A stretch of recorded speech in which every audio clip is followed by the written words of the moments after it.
My brother opened his speech by raising his glass and saying, "I want to thank everyone who helped build Callaway Home Services from the ground up. My wife, my business partners, my investors." He paused, looked directly at me, and smiled. "And my little sister, who answers my phones and makes sure I never miss a lunch reservation." The room laughed. 43 people in a rented event space in downtown Columbus, Ohio, and every single one of them laughed. My sister-in-law covered her mouth like she was trying not to. His business partner clapped him on the shoulder. My mother, sitting 2 seats away from me, looked down at her plate and said nothing. My dad chuckled and shook his head the way he always does when my brother says something clever. I had driven 2 hours to be there. I was wearing the only blazer I own. I had taken Friday off, which cost me because I don't get paid time off.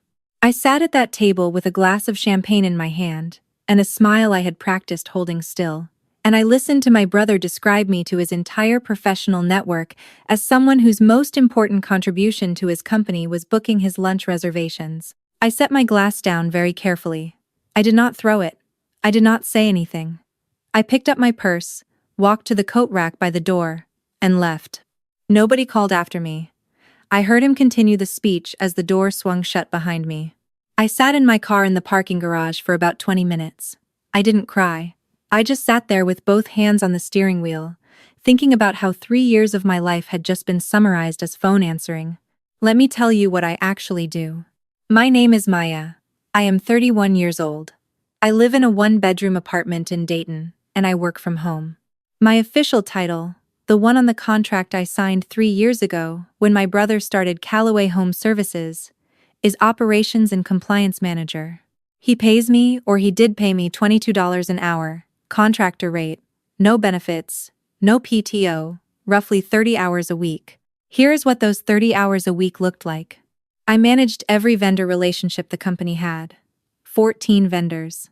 Plumbing supply, electrical supply, HVAC parts, cleaning products, 2 different lumber yards, a commercial insurance broker, and more.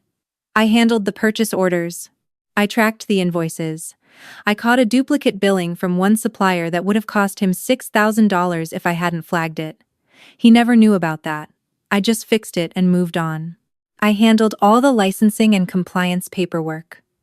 My brother runs a home services company, which means he has technicians working across 3 counties.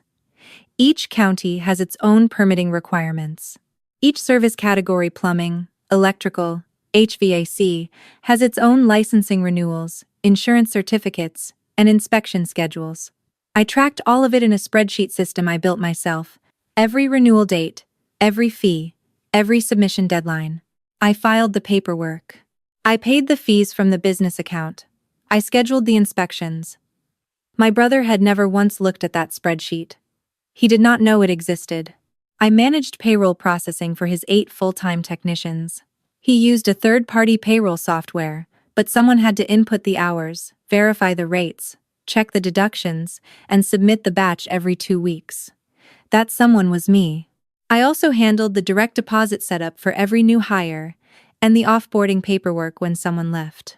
I was the primary contact for his business insurance broker. Every certificate of insurance that went out to a client, and they went out constantly because residential clients always request them before work begins. I pulled it, formatted it, and sent it. When there was a claim last spring involving a technician and a water heater installation gone wrong, I was the one on the phone with the adjuster for 3 weeks. My brother handled 1 call. I handled 22. And yes, sometimes I answered his phone when he was on a job site and couldn't. And yes, sometimes I made a reservation. I drove home to Dayton that Friday night and I did not respond to a single message. My brother texted at 10 p.m. "Hey, didn't see you leave, you okay?" I read it and put my phone face down. I want to be honest with you about what I decided that night, because I think it matters. I did not decide to burn everything down out of anger. That is not who I am. What I decided was much simpler, and in some ways much harder.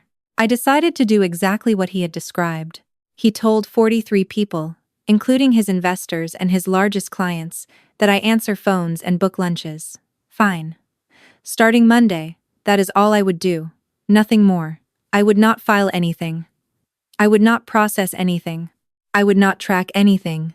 I would not flag anything. I would answer the phone if it rang. I would make a reservation if he asked. Everything else, he was on his own. I did not quit. I did not send a dramatic email. I did not call him and explain what I was about to do and why. I just stopped. The first week was quiet. I spent most of it watching my inbox and waiting. A few routine emails came in from vendors that I would normally have handled immediately. I forwarded them to my brother without context. He responded to 2 of them. He ignored the rest. I had a payroll batch due that Friday. I did not submit it. I logged into the system the way I normally would. I looked at the screen. I closed the browser. The following Monday at 7:02 the morning, my phone rang. It was my brother. I did not answer. He called again at 7:09. He texted, "Hey, call me when you get this." At 7:14, he called again, and I answered. "Maya, did you run payroll Friday?" "No," I said. Silence. "What do you mean no? Why not?" "I didn't get to it," I said, which was technically true. "Maya, it's Monday. My guys didn't get paid. 3 of them texted me this morning. Danny called me at 6:30. "I'm sorry to hear that," I said. "I'll look into it." I did not look into it. I waited. He called me again at 8:30, and this time his voice had shifted from confused to something I had not heard from him in a long time. "Maya, I need you to fix the payroll today. This is serious. These are people's livelihoods." "I understand," I said. "I'll see what I can do." Before I could do anything, a second problem surfaced. My brother's general liability insurance certificate was due for renewal on the 15th of the month. The broker had been sending reminder emails since the 1st. I had seen them. I had not acted on them. On the 12th, the broker sent a final notice. On the 15th, the policy lapsed. I know this because the broker called me directly. She always called me first at 9:20 that morning. "Maya, I'm showing the policy lapsed as of midnight. I've been trying to reach Marcus. Do you want me to initiate the reinstatement?" "You should reach out to Marcus directly," I said. "He handles these decisions." She paused. "Okay. I'll try him again." He found out about the insurance the way most people find out about something important they didn't know they were supposed to be paying attention to because something happened. One of his technicians was at a job site in Westerville that morning, and the homeowner asked for an updated certificate of insurance before allowing work to begin. Standard request. The technician called my brother. My brother called the broker. The broker told him the policy had lapsed. He called me 12 minutes later. "The insurance lapsed. Did you know about this?" "The renewal notices went to my email," I said. "I forwarded them." "When?" "Last week." I had, in fact, forwarded exactly one of them without any explanation or urgency flag. The way I forwarded him vendor emails he never read. "Maya." His voice was different now. Not the laughing man from the event space. Not the one who had made the room chuckle. "I have a technician sitting in a driveway in Westerville who cannot start the job. I have 8 guys who didn't get paid this morning. What is happening?" "I'm not sure," I said. "It sounds like a few things came up at the same time. Can you fix them?" This was the moment I had been waiting for, and also the moment I had dreaded, because the honest answer to that question was yes, I could fix them, in about 2 hours, the way I always had. And for a second I wanted to. I have spent my entire adult life being the person who fixes things because she can and because she's there and because it's easier to just do it than explain to someone else how to do it. But I thought about that speech. I thought about 43 people laughing. I thought about my mother looking at her plate. "I think you need to look into it yourself," I said. "I'll help where I can, but I think you should understand the systems." "I don't have time to learn the systems right now, Maya. I have a business crisis." "I know," I said. "I'm sorry." I spent the rest of that day available but passive. When he called, I answered. When he asked specific questions, I answered those too. But I did not take the wheel. I described where to find things. I explained what the payroll software needed. I told him which folder in the shared drive had the insurance broker's contact sheet. I watched him, from 2 hours away, discover the infrastructure of his own company for the first time. It took him 4 hours to reinstate the insurance. There was a reinstatement fee of $840 that would not have existed if the renewal had been handled on time. He paid it. It took him until 5 p.m. to process payroll. By then, two of his technicians had already reached out to ask if everything was okay with the company. One of them texted me directly, because we had a good working relationship and he knew I was usually the one to call. I told him everything was fine and that Marcus had it handled. The permitting issue hit on Wednesday. My brother's company had an HVAC job scheduled in Franklin County, a full system replacement. The kind of job that requires a mechanical permit pulled before work begins. I had been tracking that permit application.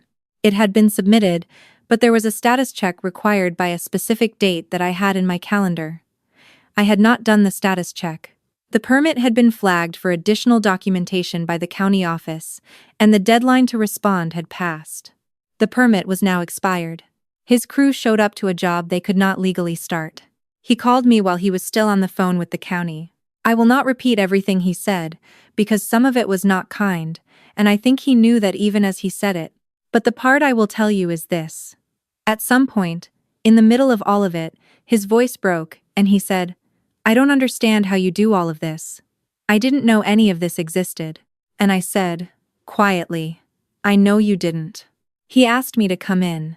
Not to the office, he doesn't have a permanent office, just a shared workspace he uses twice a week, but to sit down with him, in person, and walk him through everything. He asked me to bring my spreadsheets. I drove back to Columbus on Thursday. I want to tell you what that meeting was like, because it was not the dramatic confrontation you might be imagining. He didn't apologize the moment I walked in. He was stressed and tired, and he had spent 3 days firefighting in a company he ran, but it turned out, did not fully understand. His wife was there too. She had come to help. We sat down at a table, and I opened my laptop and I showed them the spreadsheet.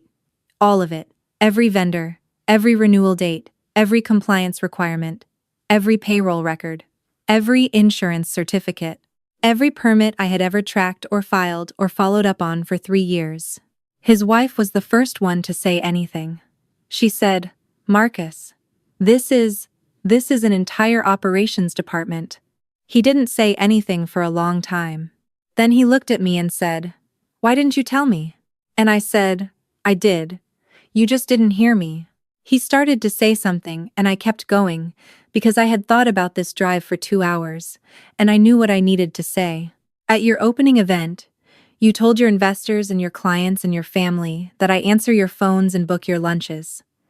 I want you to know that I don't care what other people think my job is, but I need you to know what it is.